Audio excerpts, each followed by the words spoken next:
Hey guys! Hello! So we recently had a week in Bali and it was a great vacation. Lots of fun. We did a lot of really amazing things. The country is absolutely beautiful. One thing that I was kind of nervous about is the fact that there's a lot of other tourists around. Yeah, lots of lines for taking photos and ladies all dressed up and ready with their entourage taking pictures. Waiting for that glamour Instagram shot. But I don't really blame them because Bali has become kind of Insta-famous. I think it's one of the first locations that people saw visually through Instagram and decided this place is so beautiful and so great, I want to go there. Well, and I also am kind of a hypocrite because I like taking those pictures too. We don't want anybody else to do it, but we want to do it. Ben was really helpful in taking some pictures of me and pictures of Wit and I together in Bali, and to be honest, I love that we have those memories now, and it's nice to look back on the pretty picture. So we still just didn't want to wait for hours in line to pretend like we were having fun instead of actually having fun. So we came up with some photography tips and tricks while we were in Bali to help other people get that perfect shot. So hopefully it'll help you in the future too. Sure will.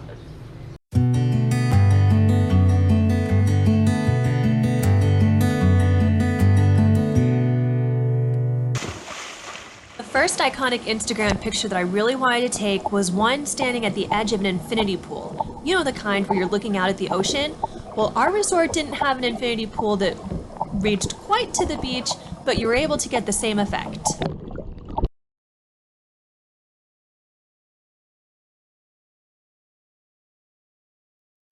One of the most iconic things to do is to go snorkeling and scuba diving in Bali. There's a lot of coral reefs and diverse marine life, but the most popular place to go is the USAT Liberty shipwreck. The USAT Liberty was torpedoed by the Japanese in 1942 and drifted its way onto the beaches of Tulamben on Bali's north coast. 20 years later, the ship was gradually rocked back into the ocean when the island's main volcano erupted in 1963. Now the shipwreck lies just 10 meters below the water's surface, and because the water clarity is so wonderful, it's a great place to see the coral and marine life that now call the ship home. Ben went scuba diving at the Liberty and was just absolutely amazed at how beautiful the ship was. It's definitely Insta-worthy, as you can get these incredible shots scuba diving underwater with this really cool feature. We didn't want to do that, so what we did instead was go snorkeling. It's really easy to snorkel out to the Liberty because it's so close to the shore and you can see the shipwreck from the surface of the water. So we went with a GoPro, took video, and then got some screen grabs from the video. This was definitely the easier way to get an awesome underwater shot of us having an adventure.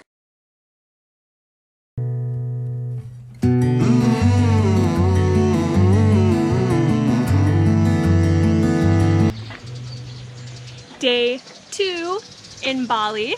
We're leaving the resort so that we can spend a day out exploring by motorbike. Yep, just like we did in Vietnam, except there are a lot more cars here. Vietnam was all motorcycles, or maybe 99% motorcycles, and the other percent giant trucks. But we loved riding on the moto, so hopefully we have just as much fun today, and hopefully we stay safe.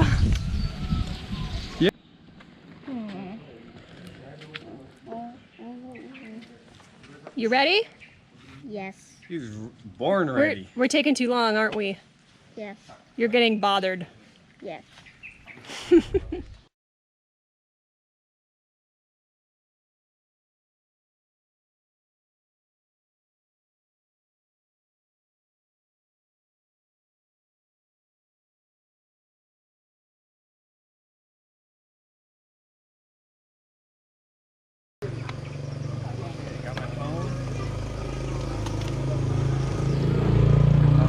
Heading to stop number 1.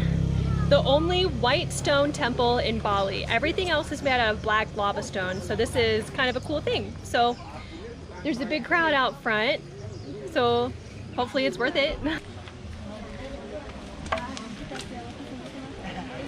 Hello. Hello. You have to put these on to go in. You gotta be modest, eh? How's yours coming? It's the opening for my pocket is in the front, so it's a good thing I'm wearing pants. Oh, sorry.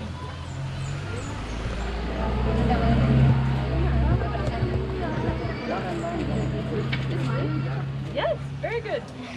It's a good thing I wore white today. It matches. Thank you. Thank you. Thank you.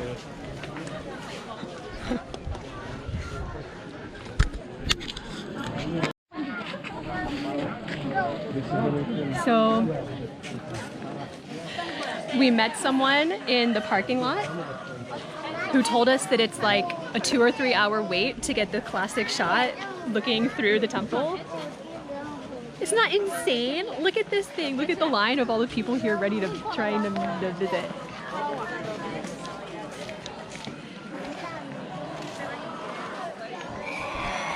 We were not interested in waiting for 2 or 3 hours to get our pictures taken here. So instead, we just waited in the middle of the wide sidewalk and we took pictures of it when people were walking back and forth, so it was empty. So we got some really beautiful photos of it just open and empty, which I really love.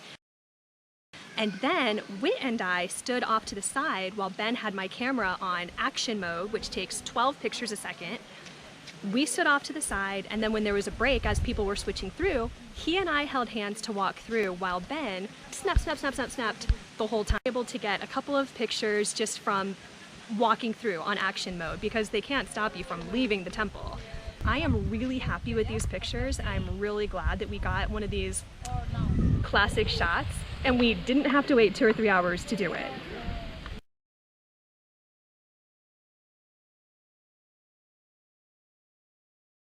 This is a highly touristed site. It's beautiful, great gardens and fun with all the fish and everything, but it does not warrant this number of tourists. This number of tourists only happens in a very tourist dense area like Bali.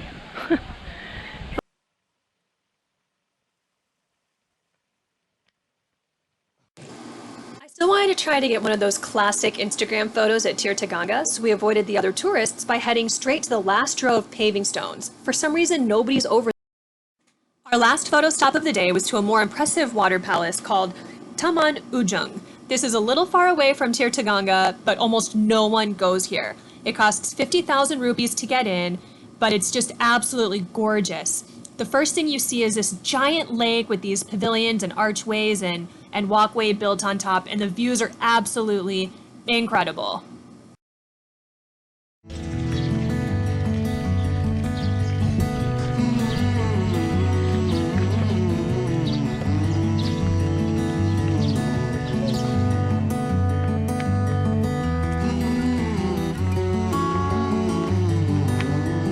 He just sat down.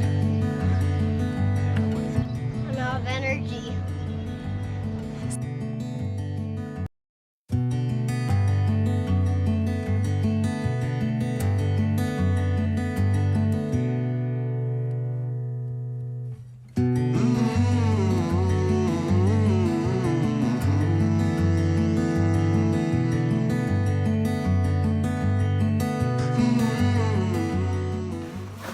The place most people talk about when they come to visit Bali is Ubud, which is a city in the center of the island. It's where the busy south meets the natural north. So it's a really cool place to be because it's full of rice terraces and farmers, but it's still accessible to a lot of things. So we're here for just 2 days at the end of our trip to Bali, and there's a lot we want to explore in that amount of time. Now you can rent a private driver to take you on day tours of Ubud that'll take you to all the best temples and rice terraces and restaurants, yoga class, cooking class, spa, all of that kind of stuff. But the prices that we saw charged for a private driver were between 5 and 600,000 Indonesian rupee.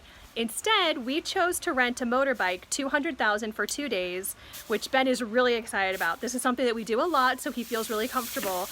The only catch is that sometimes the police target foreigners on motorbikes. So we're sure to arm ourselves with our international driver's permit, which has a motorbike accreditation on it, and small bills that we've pocketed in different places so that if we get pulled over and we have to buy someone off, we can say, oh, but we only have 10,000. which is a tip that we've heard and is like corrupt and frustrating, but we'll play the game in a foreign country if it means we don't get in trouble.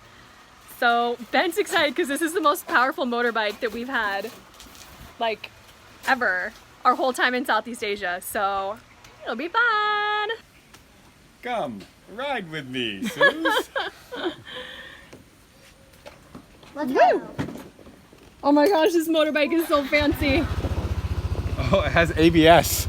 I have way more space than on the back of this seat than I normally do.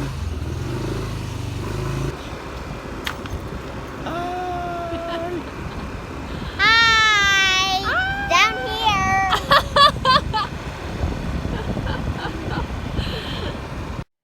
Our first stop in Ubud was to the Ubud Art Market, where you can find all sorts of handicrafts and souvenirs for sale. We saw phallic bottle openers and woodwork stuff, signs and drums and musical instruments. There are t-shirts and clothing, dresses, pants, just about anything a tourist could want. It's not just a popular place because of what you can buy, though. It's also just a really beautiful market. All of the handmade stuff is a gorgeous backdrop for people who are looking to take some Instagram pictures around Ubud.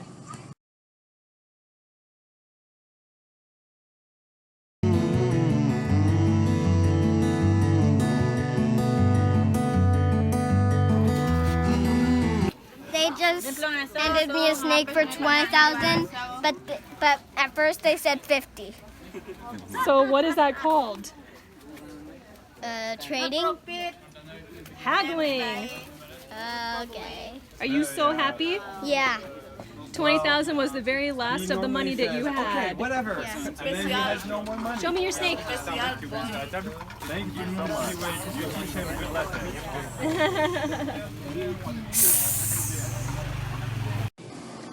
The next amazing thing we wanted to do in Ubud was go to the Tegalalang rice terraces. The whole area around Ubud is covered in rice terraces and paddy farmers, and it's just so beautiful to see these rice fields as you go down the street. But there's this one section where the rice fields are built on either side of this ravine, which makes it just, oh my gosh, incredible to look at. It's a really popular spot for tourists to take pictures because the rice terraces in this beautiful stair sort of design. We got the hint to get there early in the morning before the tour buses arrived, and I'm so glad we did. We actually woke up at 6 a.m.